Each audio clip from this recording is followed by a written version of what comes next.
New Thought Media Network. We are a global broadcast network of positive music, media, and entertainment, inspiring humanity's evolution along the journey of enlightenment and creating a world of love, peace, empowerment, and prosperity for all.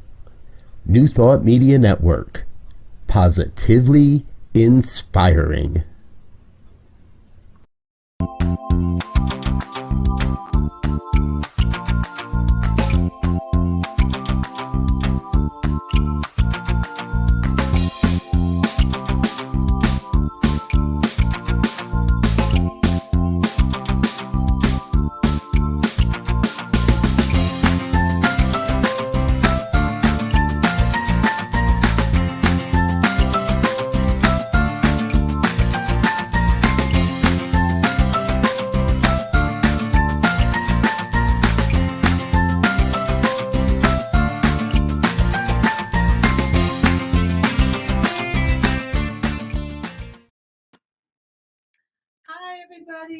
Welcome to Caring for Caregivers. I am one of your hosts, Donna Davis. And I'm Norma Anderson. And we are your Phoenix is Rising, as well as Center for Spiritual Living Ocala. So, it's our first one, y'all.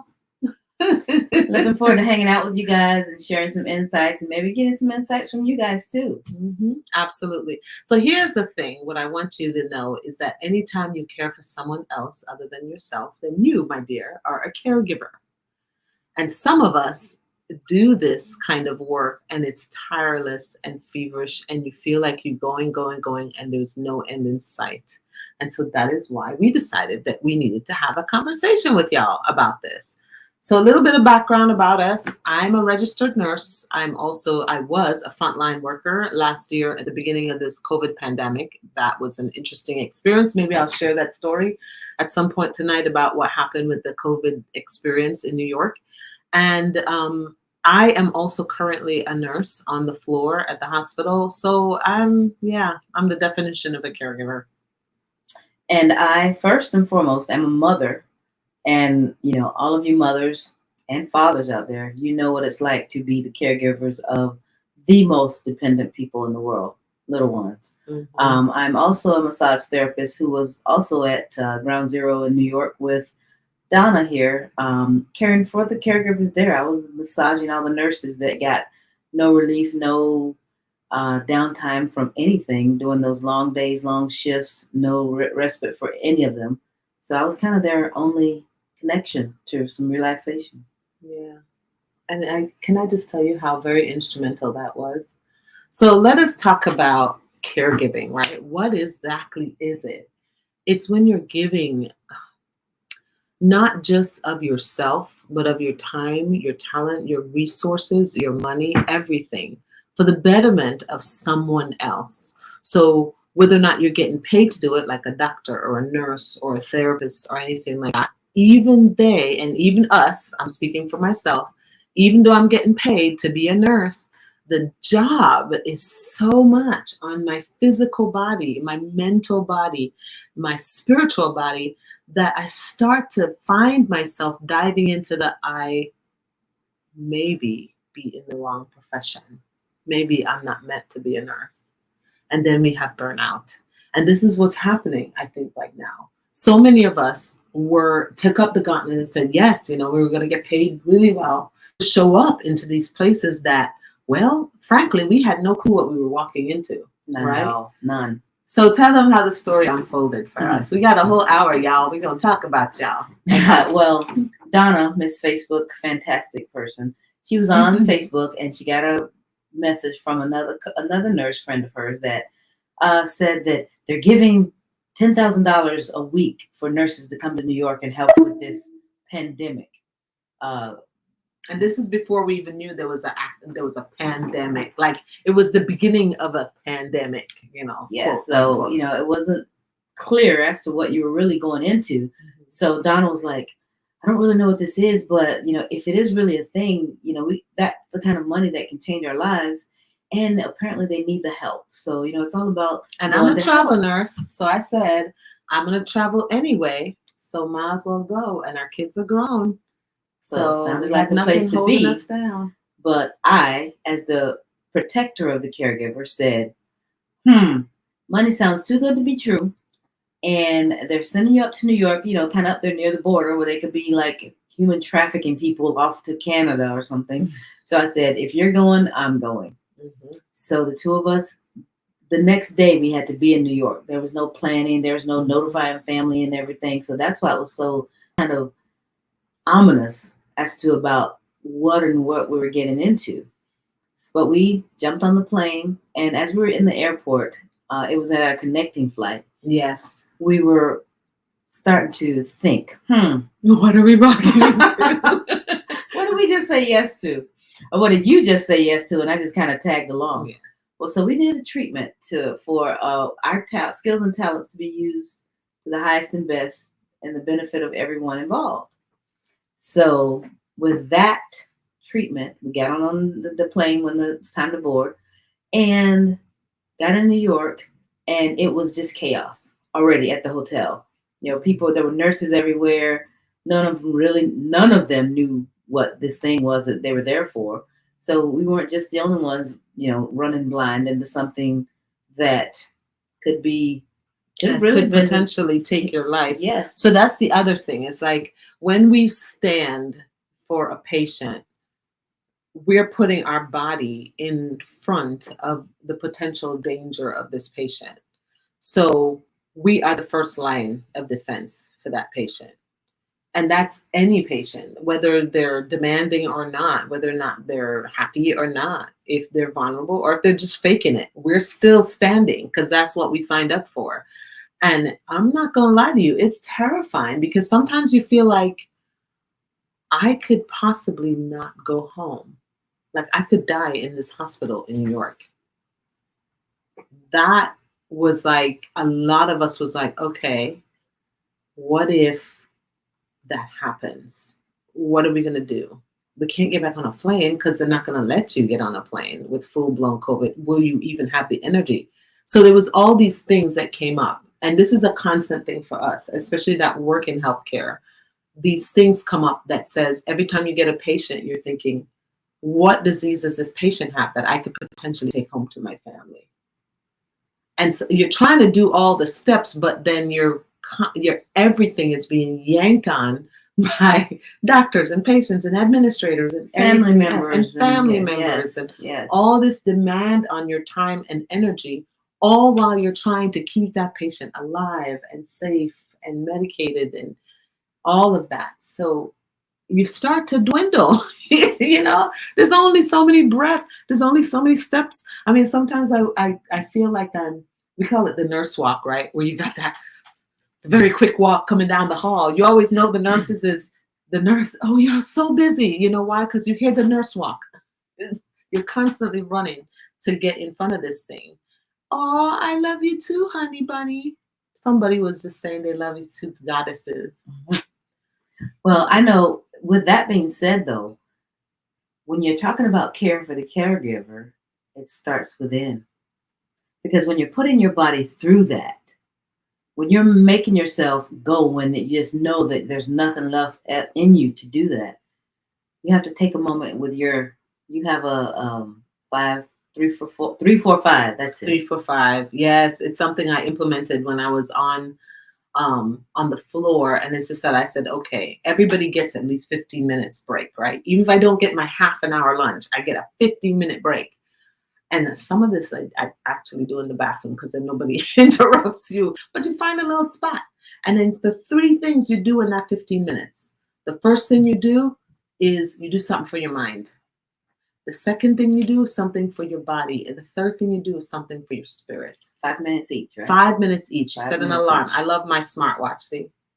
And I set an alarm on my watch, and in 3, 4, 5 minutes each thing.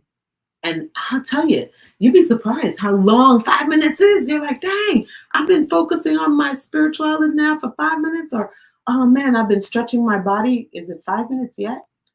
You'd be surprised just how long it seems, but when you're actually doing it, it's that little bit, that 5 minutes actually does help to reset you for the rest of your shift. And that's what I use. Yeah, it doesn't seem like it's very much, But when you're running 12, 13 hours of just going, doing, taking those 15 minutes to just be, do the body check-in, figure out what it is that you're deficient in at the moment, and feel that for yourself.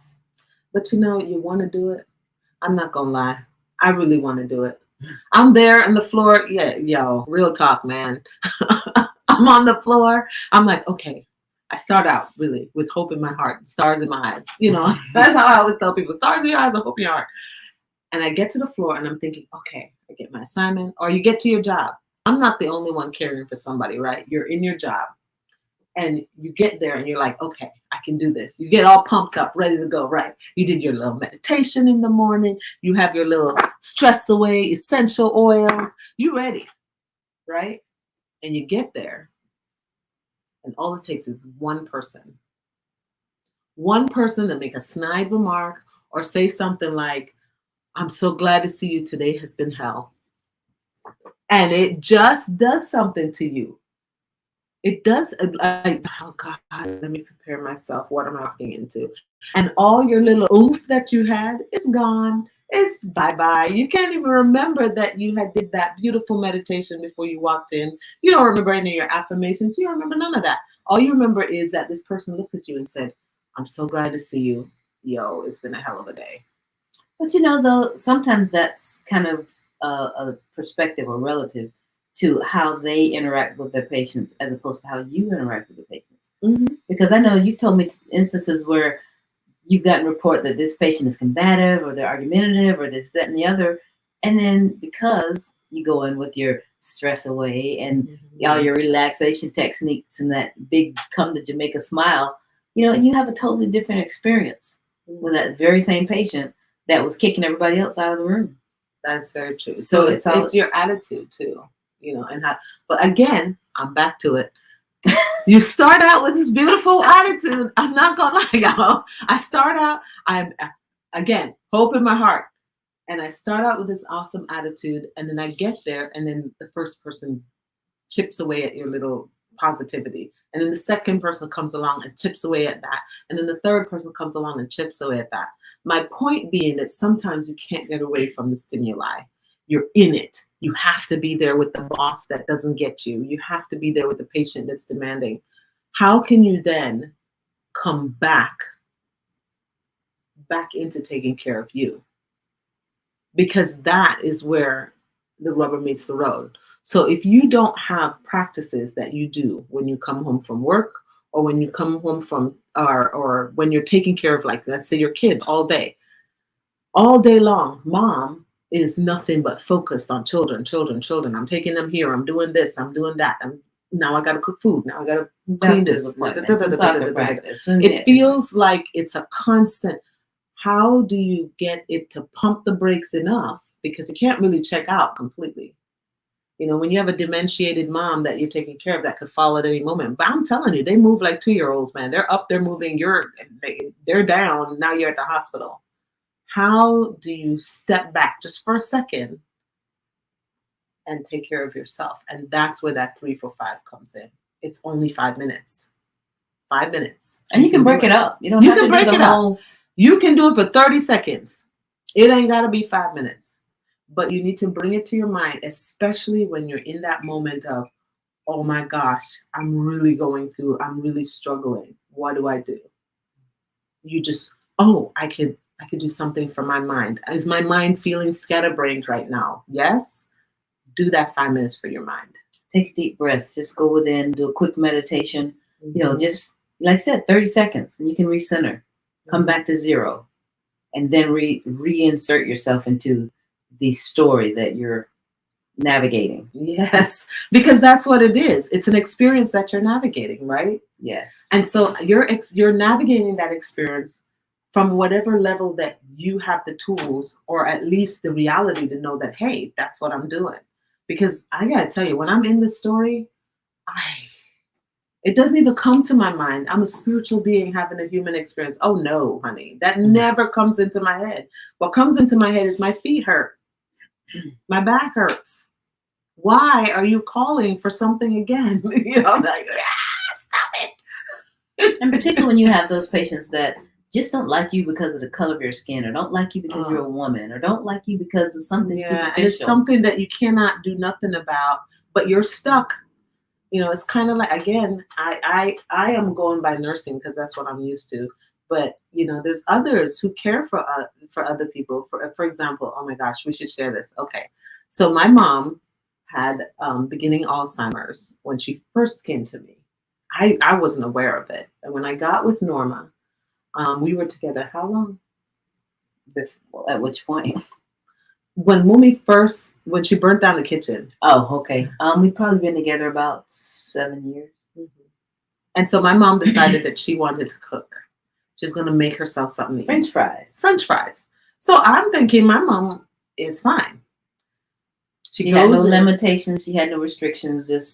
She was actually there to keep an eye on the children, which we had teenagers living with us at the time. Mm-hmm. Well, other people's teenagers were with us, and we had small kids. Another story. Anyway, we have plenty of stories. So mom goes in there, cranks up the heat on the stove in some oil to fry these fries. Then decided, oh, I need to use the restroom real quick. So she runs in to use the bathroom. Then she comes out. Alzheimer's affects your short-term memory. So she forgot that there was something on the stove. She went to go watch her little program, and the thing caught on fire. And the whole stove, the kitchen went up because it's grease, right? And the kids, thank goodness we had the fire alarm. The kids ran out. They're like, Grandma, you know, what happened? Get out of the house, whatever. Got everybody out. What were you doing? I don't know. Because you want them to make some sense of what they just did. You would think that, okay, did you forget? What exactly, you know, our brain's trying to make sense of it because that's how the human mind works. But when it comes to something like Alzheimer's or dementia, it's out of their mind. They don't remember it. All they know is now you're perplexing them and making them feel terrible about something that they don't even know, have any clue about. It's no longer there. And it's not going to make any sense to you. And now they feel trapped, and now they lash out. Which is where you have to dig deep for your compassion. Mm-hmm. Because they don't understand, you know, the whole situation, the seriousness of what all they know is the kitchen was on fire, and now you're saying that they did it. Right. And now you're accusing them about something they don't even remember. So that's what we're talking about. It's the different disease processes that people go through that us caregivers are then faced with it doesn't even make sense. And now not only am I giving from fumes a lot of times because we're exhausted, we haven't eaten, we haven't gone to the bathroom, we haven't drank any water. We're giving from fumes to someone who's not going to understand what I'm asking them or telling them. To then this person is now combative towards us. A 2-year-old that throws a tantrum that doesn't understand that mom's tired or mom needs something to eat or any of that stuff. A 2-year-old just knows that they want whatever lollipop it is that they want, or the bear is not there. Right. And so that's what happens, is that if we're not careful, we forget that we're dealing with the disease process and not a person. Well, you know, and it's kind of a co-caring because you are dealing with the disease process, but you have to keep in mind that the person is still there. Mm-hmm. You know, they still have their feelings. They still have their emotions. They may not be in control of them. They might not even be aware of them, but they're still there. Yeah.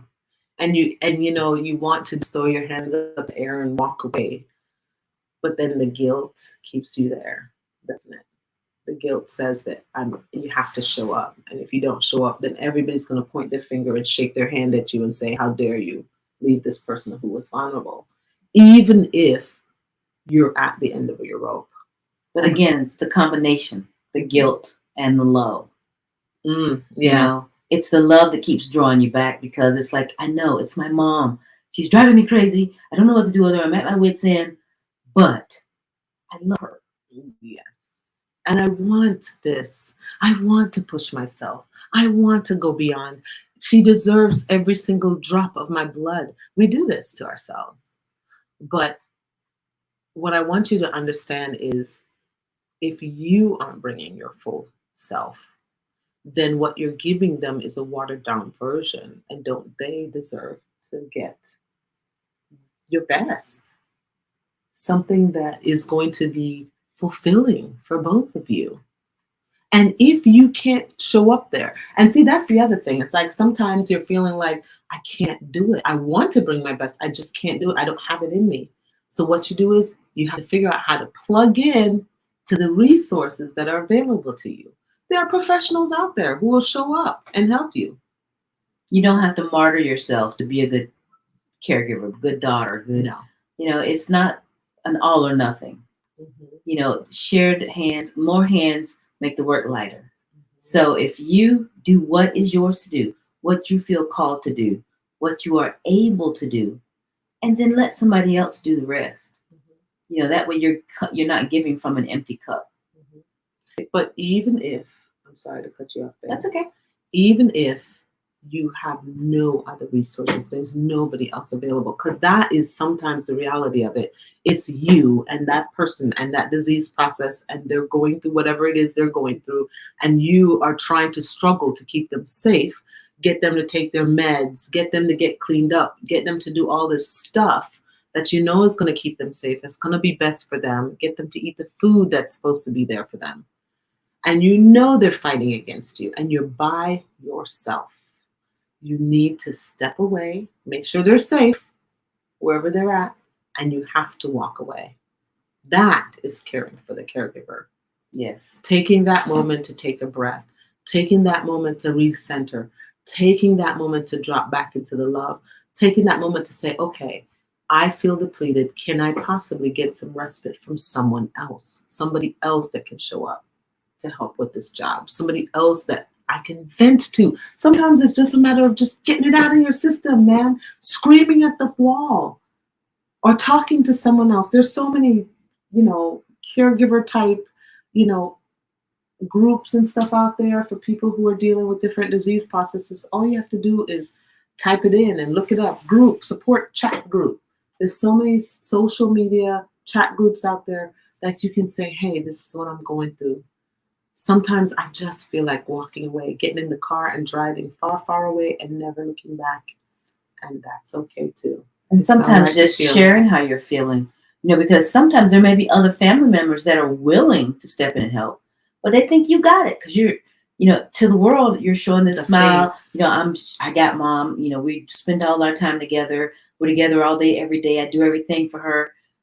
Blessing and a curse. That's what that is. But if you share your experiences and said, oh my God, I could really use some help.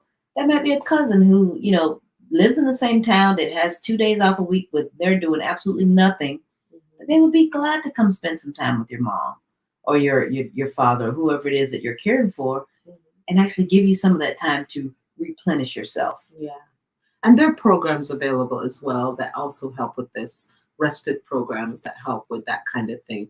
But, I also want to bring attention to the caregivers that are the parents, whether it's a dad or a mom or a grandparent that takes care of a little one. Can I just tell you, if they see you always busting butt, trying to make things happen, trying to get grinding all day, right? That's the great example of what to keep doing. But you also have to show them the great example of self-care. You have to show them that you turn off. You have to put that boundary in place that says, okay, from this time is nighttime and mom time starts. And if you're encroaching on mom time, somebody better be bleeding to death. Just kidding. Oh, this is somebody bleeding or dying. No. Okay, mom's going to be in this tub. But you put that boundary there from the very beginning. If it's not already there, then slowly sit down with your family and say, okay, this is what I need. This is how I need support. A lot of kids, they want you to have the support. They want you to be happier. They want you to be rested. They want you to feel better because they love you. And they don't want the care to come from somebody who's miserable. That's not really care. It feels like this, I have to do this thing. And now you feel like a burden on your family. You don't want that. Well, and I want to speak to the usual providers of the family, because for a lot of times for me, that's been me. And the care that we think we need to give is to always be working to support and provide things for the family. To make sure they have all the clothes and food, yes, to go, things that all the other families and children have. But a lot of times, instead of getting things for them, they just want your time. They just want you to show the love in the way that, they want to see it as a kid. They don't understand that you're working all day for them. They want you. They want that personal care, that interpersonal reaction. So a lot of times when we may be doing what we think is the best for everyone, sometimes do the check-ins. Find out where everybody else is thinking about what's going on, what the situation is bringing in. And it maybe said, Dad, we don't need that extra vacation every year. If you could just stay home sometime. Yeah. So it's a lot of information that we kind of threw out in the first program, but we wanted you guys to kind of see who we were and what we're talking about. So get the clocks ticking. And get the clocks ticking, because that's really what we want to talk about. We want to be very real and open, and not only just be open with our experience, but also experiences of others. Maybe we'll be bringing others who have been experiencing different things to be able to say, oh, this is how I dealt with it. Or maybe we can have different people that might say, hey, you know what? I need to have a discussion with y'all so that we can pull this thing apart. Mm-hmm. And if that's the case, then yes, feel free to add a comment, ask questions, because we want you to be engaged in this conversation. Reach out to us on the website if it's something you want to talk about personally, because we will take the time to respond. And if it takes a call, then maybe a Zoom call or what have you. But yes, we want to be able to help you get through these blocks or these opportunities. I don't like challenges. These opportunities that present themselves that, may help everybody go through a smoother situation together. Mm-hmm. So not only am I coming from the space of being a nurse and being paid as a caregiver, but also I have done several parts of my nursing career. I've been on the floor. I've been in home health. I have done a little tiny stint in hospice. And everything that I have noticed so far is if we can care for you ahead of time, then your value of life is so much greater if you take care of you, so that if you're ever the patient, then you can understand, hey, this is what this person's going through, and maybe be a bit kinder to that nurse or doctor or grocery store person or whomever is caring for you in that moment. Because we're all caregivers, believe it or not. All of us, every single one of us do something for somebody else, whether you're getting paid to do it, or you're doing it out of the kindness of your heart, or you're doing it because they're part of your family or obligation or whatever. We're all doing something. Why not let that thing that you're doing come from a space that says, yes, I can give this and still keep some for me? Definitely. Because that's what it comes down to. And as a nurse, I know that people's, their physical body goes through an onslaught of hormones that happens when you're going through flight or flight, when you're going through mania, when you're going through that, oh my God, let me hurry up and do da da da. You're going through this physical dump of hormones into your body. So you have to have a way to let go of some of it.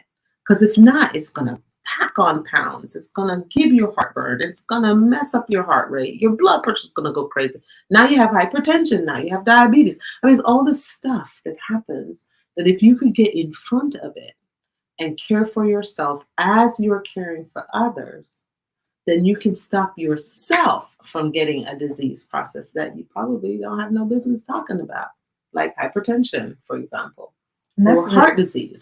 And that's a little piece that most people don't think about.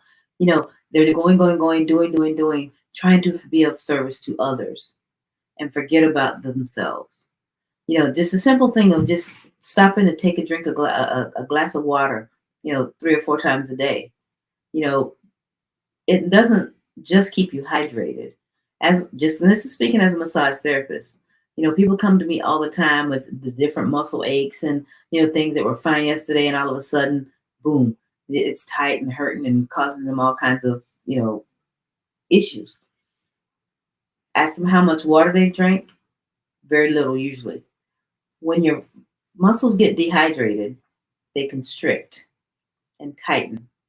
and cause pain. Well, one of the largest muscles in your body is your heart. Ooh, preach it. As So, you're talking about water, I'm like, so a lot of people don't really stress about their lack of intake of water, but if you stop and think about it, you know a lot of times you hear about the healthiest people. They're vegans. They run 5 miles a day. They do all these things, but how much water are they drinking? And they can't figure out why they're in the hospital with all these bypasses and what have you. Just a simple act of daily intake of water, keeping a good close eye on that, will save so many of the health issues that a lot of people have. and what I do is I put it in a different containers like this. I like it that it's in the sexy little sleeve, but look at this sexy little bottle, y'all. It's got our logo on it. And I put it in the little sleeve. So now when I see it, and I post these little things everywhere. So I have little bottles of water all over the place. And when I look at it and I see it, I go, oh, I really should drink some water. Is Norma around? It's nice to have an accountability partner. I'm a water Nazi. Somebody gonna look at you and say, hey, take care of you. Hey, take care of you. That's why it's nice to have, some kind of tribal community that you can reach into a best friend and be like, girl, blah, blah, blah, blah, blah. Child, did you drink your water today? Just somebody who's going to remind you to take care of you. Something so simple and so very, very, very important. Yes, absolutely. So it's now 32 minutes into the show. Hey, Mr. Producer, let's go ahead and take a quick little break. We'll be right back.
Hello, welcome back.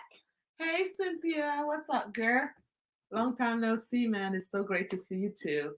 Oh, man. So it's our first show, y'all. I'm so excited. Caring for Caregivers. Yay!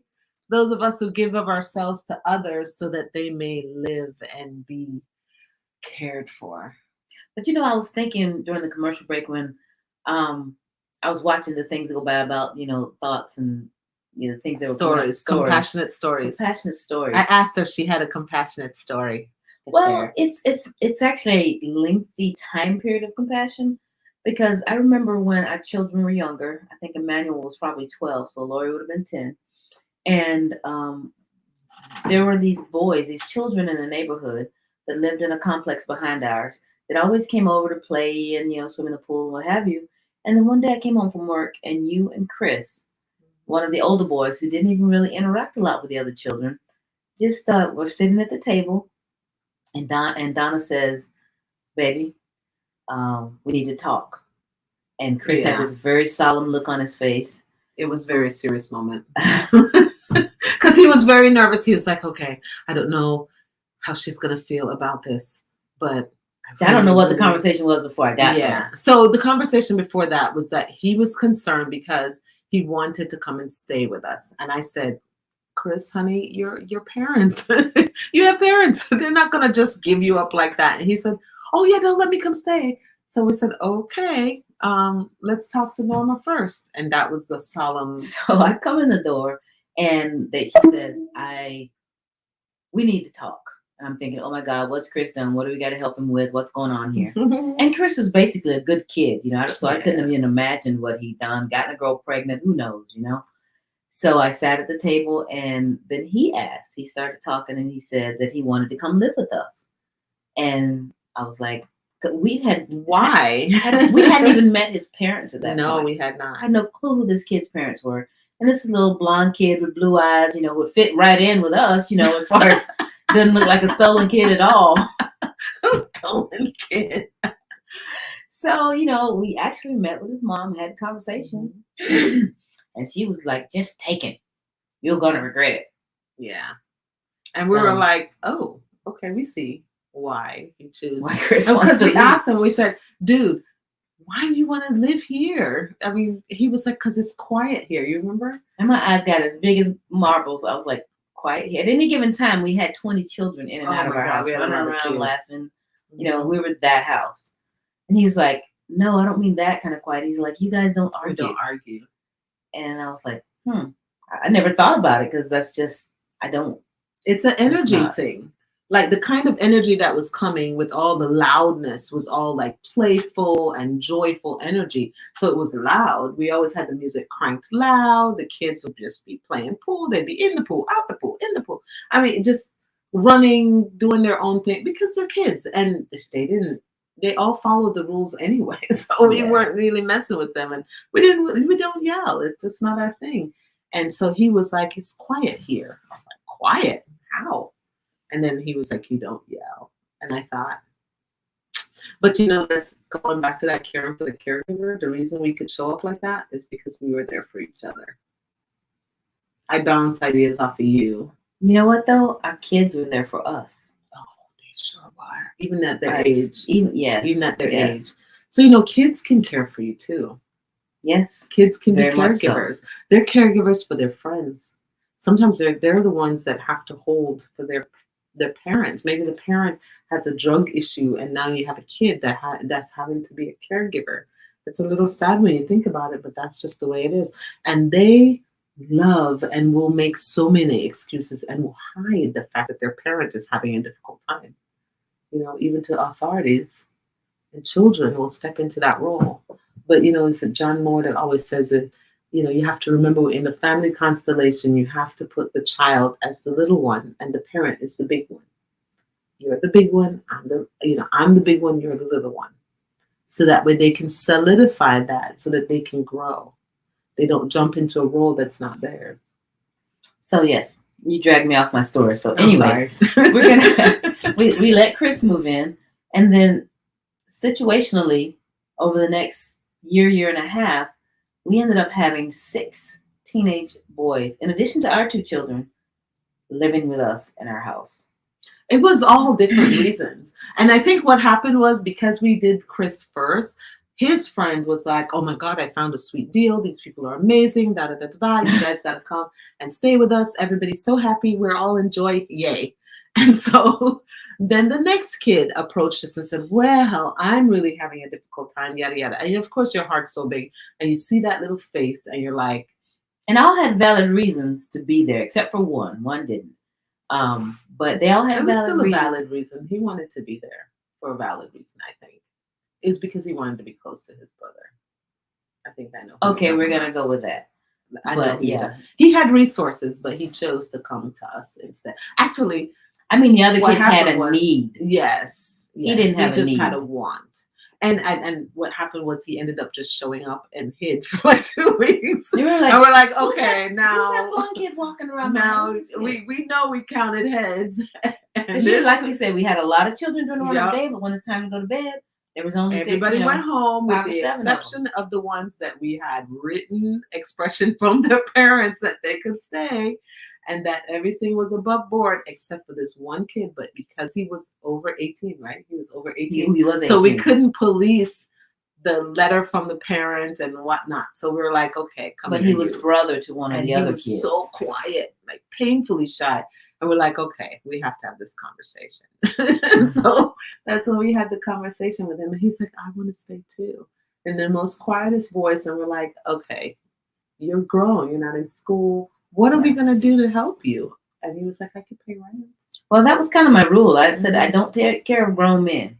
You know, you have to be doing something to be part of the family, an established part of society. Mm-hmm. You know, you have to show that you're trying to take care of yourself. I can help you, but I will not do it for you. Yes. Because the other kids, they were in school, they were doing the kid that was thing. their job. That was their Yes. job. If you're in school full time, that's your job. It's, you know. So he gave us his little $50 a week to be there. And, you know, he enjoyed life just like the other kids. He got up every day and went to work and came home and chilled and did everything. But it's still, he needed the mother figure. Mm-hmm. You know, just like all the others, they needed stability. They needed someone who cared. Some, you know, particularly the younger ones who still had to be in school, you know, someone that cared whether or not they did their homework at night, cared whether or not they got a meal. Mm-hmm. And it's not that the family don't care. It's that they don't have the resources. Sometimes they're so stuck in their own story, their own mental drama, their own physical drama, that they cannot show up for anyone else. And so neglect happens with children and the elders and stuff like that, the vulnerable ones, and even teenagers who look like they, for all intents and purposes, can take care of themselves, but they really can't because they still need guidance. And if that parent can't show up for even themselves, they're lost in whatever fog they're in. They can't show up. So it's not that they don't care. They do care. There's something there that says I should show up. There's blocks. But they just don't have it. And then what? So that's when we have to become aware that, oh, I don't have the resources, or I am struggling with this part. And that's when the caregiver has to say, I need help. And that's when you care for that caregiver. You say, okay, what help can I give you? Can I teach you how to do this? Yes. You know, and I think that that's what happened with me, because I was going through my own mental drama, you know, suffering from depression and anxiety. That experience pops itself in from time to time. And I think I was still medicated at the time, wasn't I? When we met, you were medicated heavily. Right, but then after we had been together for a while, I was slowly pulled off the medication with the help of my doctor. I slowly came back from being on, you know, the SSRIs and stuff like that. And it's definitely a challenge. I'm not going to lie. It wasn't an easy thing. I had to go back on it when I was in nursing school because of my anxiety level, you know, got kicked into high gear again. And so, you know, you have to be under the care of a caregiver, a caregiver, right? You have to be under the care of a doctor that can then guide you when it comes to this medication, where it can guide you as to how to get off of these medications. If you want to get off, if you even can get off, because for some people, their body just doesn't do well without it. And then what? Now you feel like, oh man, I'm stuck forever. No, it's just that your body needs the support. And being under the professional care, it helps you figure out where you need to be. Because they did that. For how many years did they go to school to learn this stuff? Plus they have to get a specialty thing. I mean, it's not easy stuff, man. It's 15 years of school to learn this stuff. Well, Karen Drucker has a song that, you know, can use as a model to get you through this. I will be gentle with myself. Mm-hmm. Mm-hmm. You know, and that is key. You know, because if you start shooting on yourself and keeping the expectations higher than what you or any other human could possibly maintain or fulfill, you're just going to make things harder on yourself and cause disappointment and hurt Yeah. for yourself. And you which can't transmutes to possibly others. rise. You can't possibly rise to that. It's not sustainable. And it needs to be sustainable so that you can function in your life as well, so that you don't dump again all those hormones into your body and then say, oh man, now I have heart disease, or now I have cancer, or now I have whatever's going to come as a result of all these, hormonal surges. And that's what happens. All of us in the human race right now are going through stuff just by stepping out our door. And then you're blindsided by other stuff. And then you have bills, and then you have this, and then you have that. And not to mention the fact that you have to go to the bathroom and drink water and eat food. And all of these things are happening all at once. So how do we combat that? You learn how to recognize where your boundaries are so that you can tell other people where the boundaries are. You learn how much you can give before you are completely depleted so that you can get reestablished. Something can help you fill back up that cup. You also learn, hey, I'm caring for this person, but guess what? It's not just them, it's their disease process. To try not to take it personally, because it does beat up on you when somebody's being nasty to you and it's a part of their disease process. It takes a toll. Yeah, because a lot of times it's the person that you're taking care of used to be a person of authority in your life, like a parent or a grandmother or whatever, and now the roles are flipped. And they don't know that they're being difficult. Yeah. They don't know that they're being... And sometimes they know they're being difficult. And they want to be difficult. Because, God dang it, I'm a grown woman and you can't tell me what to do. They know they're being difficult. But it's for their safety and well-being. They don't want to follow it. And they definitely don't want to be treated like a kid. So there's that fine line that you have to kind of walk that fine line. And see, that's the thing. They know that they were your parent. They're your grandparent. So now that they are supposed to be cared for by you or taking orders from you, that's a hard pill to swallow. Ooh, yes. And they will push against it. And tell you everything about it while they're doing it too. And sometimes they go from I've seen lots of patients' family. They'll be like, oh my God, that's not my mom. My mom was the sweetest, nicest person. And now this patient will turn to you and tell you to F off and throw poop at you. And you're like, what is going on? Disease process. Yes. That's what it is. And so you have to try to remember those 4 agreements, right? Don't make assumptions that they're doing it because they're mean. Do your best. Do the best you can with with the tools that you have. Be impeccable with your word. If you say you're going to show up somewhere, do it. That also means being impeccable with your word to yourself. And did I say don't make assumptions already? Yep. Always do your best. Yep. How is it always it's always a 3 and then I'm always missing 1. And it's always a different one. It's always a different one that I'm missing. I'm going to look this up. I'm going to tell you all this thing. Be impeccable with your word. I just posted it for her to see too on the last call we were at. Because the memory is It's hilarious. It's so funny. But you know what? Here's the thing. I always just kind of laugh at myself. I'm like, you know what? I'm not going to make myself go absolute. What? She's got it. Okay, that wasn't it. I told you. See, she's trying to make me to do it for me. Yes. I love this so much.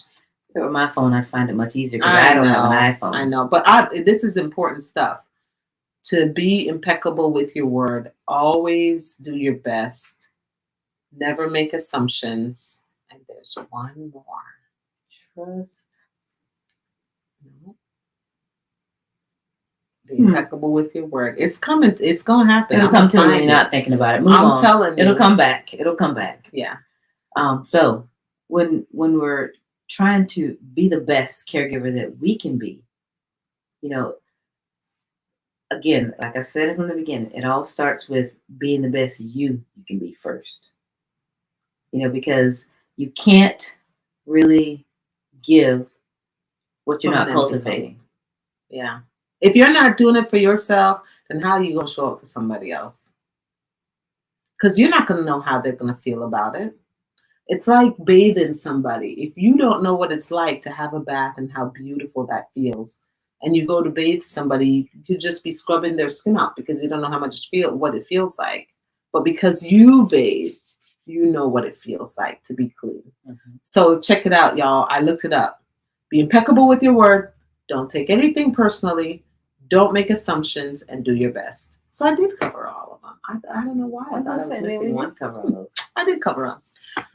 So I like to use the 4 agreements that way too, because it really does help me to say, oh, am I making assumptions right now? Whether or not your assumption is true is besides the point. What we're asking you to do is not to make assumptions. What we're trying to do is to not kick you into fight or flight.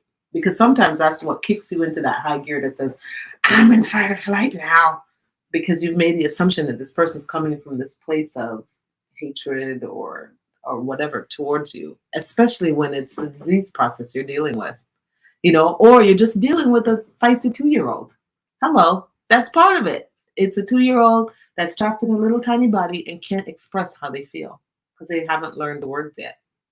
And there are so many tools that you can use to help get you through these processes. And a lot of them is just knowing what's out there, what's available, like the 4 agreements that we just mentioned in a book by Don Miguel Ruiz. I always have to say his name slowly because I just mess it up. Don Miguel Ruiz. But it's called the 4 agreements. And it really explains how just those 4, you make those 4 agreements in your life, how it just opens up so many different things for you. It makes things clearer. Yeah. And sometimes it just helps to kind of have something to go back to, to say that, okay, for me, it was the greatest degree of love.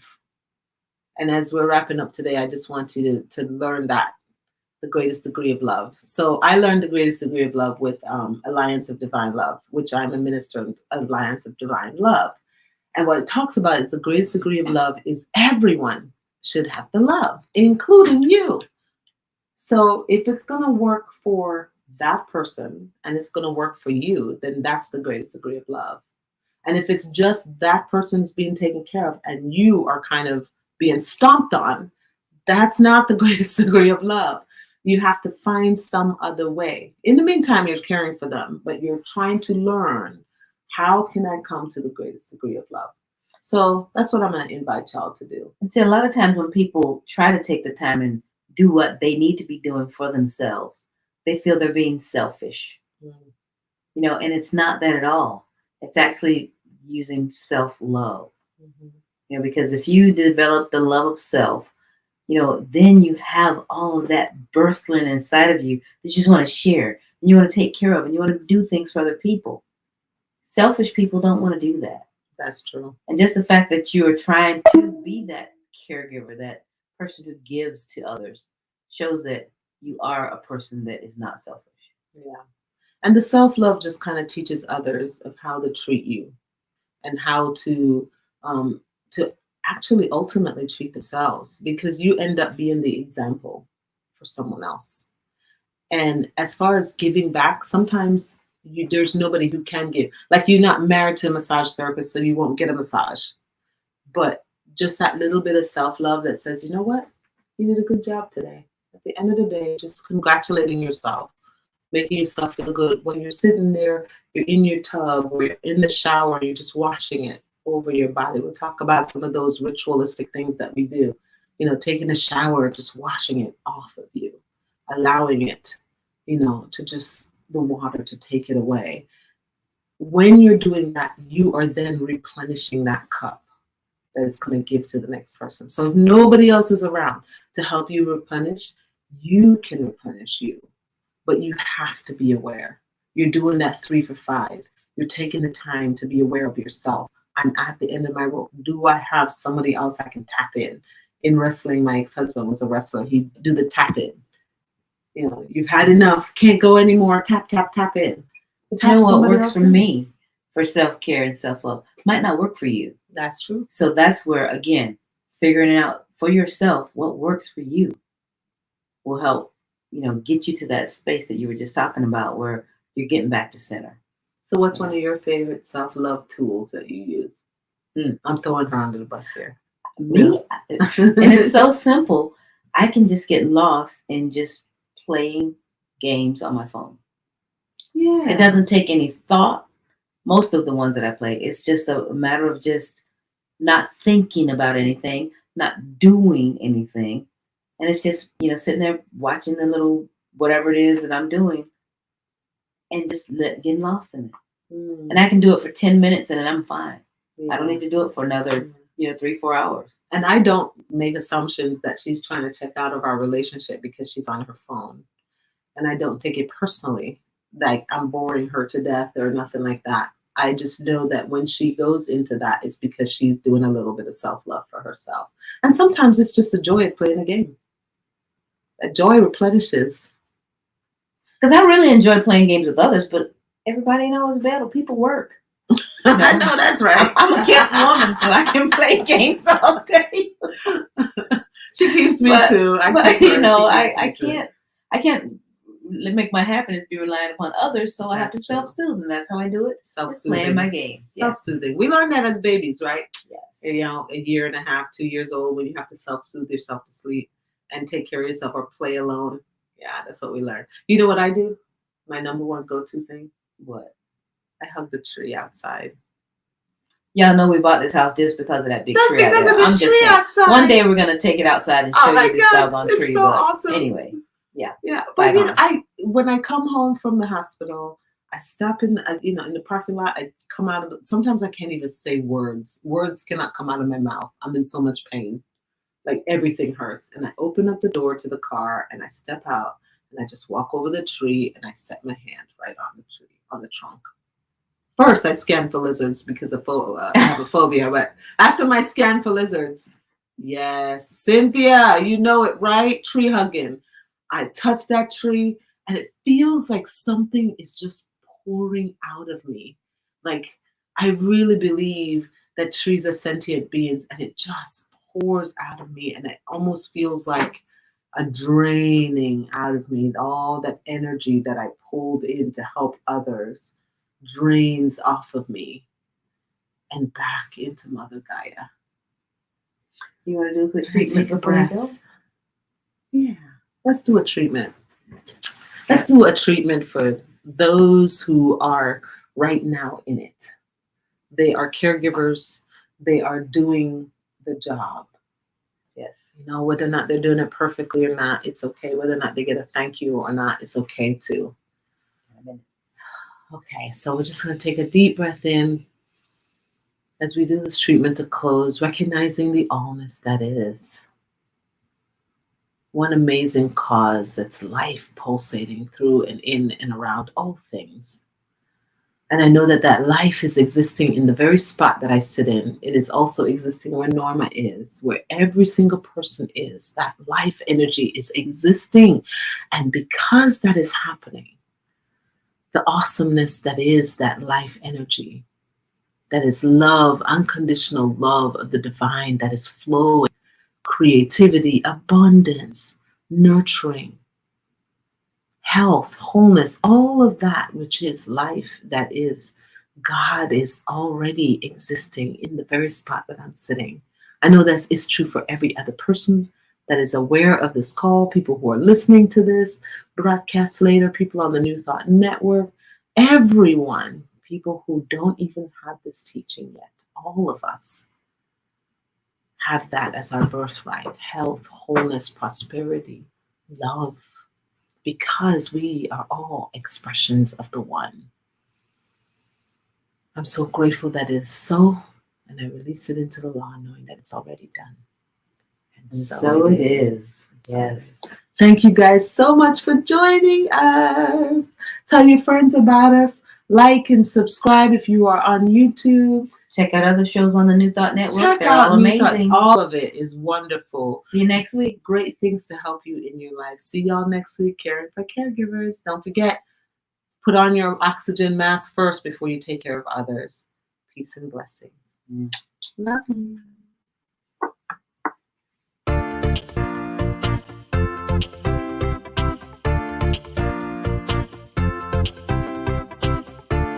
Thank you, Center for Spiritual Living Denver, for your continued support. Thank you, Center for Spiritual Living Midtown Atlanta, for your monthly contribution. Thank you Center for Spiritual Living North Jersey for your monthly contribution. And please help us welcome Om Center for Spiritual Living in La Mesa, California. Thank you for your monthly donation. And a special thanks to Hefferland Foundation for your generous technology grant. And Suze Ajit, thank you for your very generous donation. And a big shout out to all our committed donors.